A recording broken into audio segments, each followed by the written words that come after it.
The right to boycott is deeply rooted in the fabric of our country. What was the Boston Tea Party but a boycott? Where would we be now without the boycott led by civil rights activists in the 1950s and 60s, like the Montgomery bus boycott and the United Farm Workers grape boycott? In the midst of the rising tide of anti-Semitism in America, in a very real way, in a tangible way, in a way that has even led to bloodshed, violence, in the midst of that, there has been great concern as some of the members of the House of Representatives, elected governing officials, have come out with blatantly anti-Semitic comments, none more offensive than those of Representative Ilhan Omar. And there was a push from some of the newer House members to push forward with the BDS movement, to support the BDS movement, the boycott, divestment, sanctions movement against Israel, which is really a movement to delegitimize Israel. And thankfully, the House overwhelmingly passed a resolution condemning the movement to boycott Israel. The vote was 398 to 17. Now, of course, to the anti-Semites, this will be further proof that, you see, the Jews own Congress, the Jews own the Senate and the House. To those who are thinking rationally, thank God for this resolution. It doesn't say you're not allowed to participate in the BDS movement or believe in it, but it is condemning the movement.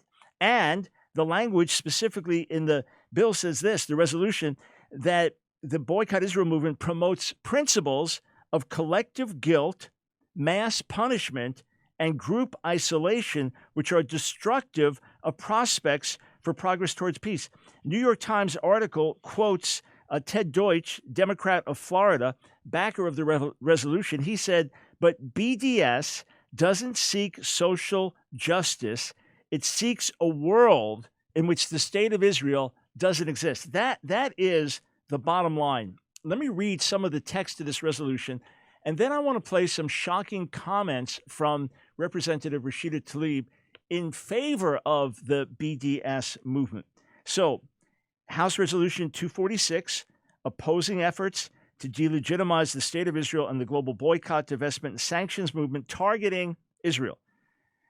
The resolution says this, whereas the democratic Jewish state of Israel is a key ally and strategic partner of the United States, whereas since Israel's founding in 1948, Congress has repeatedly expressed our nation's unwavering commitment to the security of Israel as a Jewish and democratic state, whereas American policy has long sought to bring peace to the Middle East and recognize that both the Israeli and Palestinian people should be able to live in safe and sovereign states, free from fear and violence, with mutual recognition, where support for peace between the Israelis and Palestinians has long-standing bipartisan support in Congress, where it is the long-standing policy of the United States that a peaceful resolution to the Israeli-Palestinian conflict should come through direct negotiations between the government of Israel and the Palestinian Authority with the support of countries in the region and around the world. It goes on with further statements like that.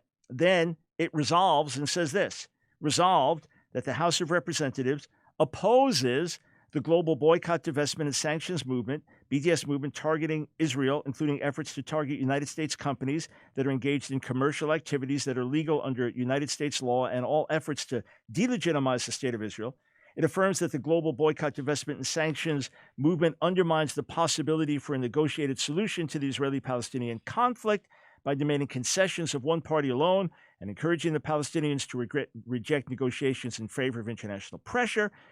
It urges Israelis and Palestinians to return to direct negotiations as the only way to achieve an end to the Israeli-Palestinian conflict. Goes on with a few more things like that. Bottom line, is it saying why the BDS movement is unjust. It is saying that the BDS movement seeks to delegitimize Israel as a nation and punish Israel as a nation, and ultimately make it impossible for Israel to exist as a nation, and puts pressure on one side alone. The House condemns the BDS movement. So Rashida Tlaib, speaking out in favor of the BDS movement and saying why there should not be a resolution being passed, had this to say. Americans boycotted Nazi Germany in response to dehumanization, imprisonment, and genocide of Jewish people. In the 1980s, many of us in this very body boycotted South African goods in the fight against apartheid. Oh, this is a bit of a shocker. I read a transcript of her quotes first, and I thought, no, I'm getting something wrong here. Because it was 1 week ago that Representative Ilhan Omar stood up and made a similar speech. And she introduced a resolution defending the BDS movement, and she likened it to America boycotting Nazi Germany as the Nazis are slaughtering the Jews. And now here's a movement to delegitimize Israel, and she's saying, yeah, we should participate in this the same way we participated in boycotting the Nazis. So now the Israelis are the Nazis. 1 week later, Rashida Tlaib makes the exact same statement. Hey, we boycotted the Nazis in the 40s. We should boycott Israel today. To call that tone deaf is an insult to people who are tone deaf. This is mind-bogglingly tone deaf, a glaring Jewish blind spot, mind-bogglingly so. And here Tlaib wants to explain why this resolution condemning the BDS movement is wrong. Here's what she said. Our right to free speech is being threatened with this resolution. It sets a dangerous precedent because it attempts to delegitimize a certain people's political speech and to send a message that our government can and will take action against speech it doesn't like. Actually, no one's stopping free speech. She got up and said what she wanted. And every day of the week, people are speaking against Israel and they're supporting the BDS movement, saying what they want to say. No one is saying that you cannot speak out according to this bill. It's saying that the House condemns the BDS movement. It is a resolution stating that. It is a resolution giving a position, and it's a good position. Here, Tlaib says, no, you're delegitimizing a people's ability to speak out, whereas this is delegitimizing a movement seeking to delegitimize Israel. You've got to realize that in the anti-Israel rhetoric, the BDS movement is not simply saying, look, we want equality in the region and we want just treatment. It is seeking to punish Israel. Any American company say that would be working with Israel, you got to divest. Any investments you made, you've got to divest, you've got to pull out. You can't be working with these companies, supporting them. You can't have your companies working in Israel. In other words, we want the collapse of the state of Israel. That would be the ultimate outcome of the BDS movement. And it makes no demands of the Palestinians. It doesn't recognize the other issues going on. It doesn't recognize how eager Israel has been to live in peace with the Palestinian neighbors if the Palestinians, the leadership, the radicals, whoever you want to say, would put down their murderous desires to wipe out Israel. So here, typical rhetoric. I'm looking at an article here. Auschwitz is here in Palestine, says PA leader Jibril Rajoub. So this is reported by palwatch.org, Palestinian Media Watch.